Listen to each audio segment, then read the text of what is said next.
கல்லீரல் உயிரணுக்களில் அதிகப்படியான கொழுப்பு படிவதன் காரணமாக இந்நோய் பாதிப்பு ஏற்படுகிறது. ஆல்கஹால் மற்றும் ஆல்கஹால் அல்லாத கொழுப்பு நோய் என்று இரு வகைப்படுகிறது.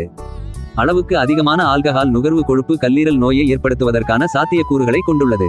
இது சிரோசிஸ் எனும் சரி செய்ய இயலாத நோய் பாதிப்பினை ஏற்படுத்தி இறப்பிற்கு வழிவகுக்கும். உடல் பருமன், எடை இழப்பு, டைப் 2 டயாலிசிஸ், அதிக கொழுப்பு, மருந்துகள் மற்றும் மரபணு காரணமாகவும் கொழுப்பு கல்லீரல் நோய் ஏற்படலாம் என நிபுணர்கள் கூறுகிறார்கள். கொழுப்பு கல்லீரல் நோயினால் பாதிக்கப்பட்டவர்களின் கண் இமைகளை சுற்றி மஞ்சள் நிற திட்டு படிந்திருக்கும். இது சாந்தலஸ்மா எனவும் அழைக்கப்படுகிறது.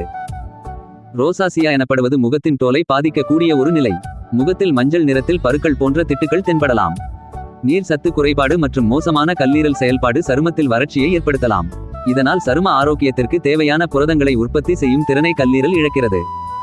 பால்மர் எரித்மா என்பது உள்ளங்கைகளில் சிவப்பு நிறத்தை ஏற்படுத்தக்கூடிய ஒரு பொதுவான சரும பிரச்சனை. கல்லீரல் கொழுப்பு படிவு இது போன்ற நிலைகளுக்கு காரணமாக அமைகிறது.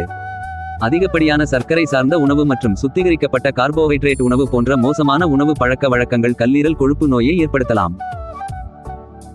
ஆரோக்கியமான வாழ்க்கை முறை, ஊட்டச்சத்து நிறைந்த உணவு பழக்க வழக்கங்கள், மருத்துவரின் ஆலோசனைப்படி நடத்தல் போன்றவை கல்லீரலில் அதிகப்படியான கொழுப்பு படிவதை தடுக்க உதவும்.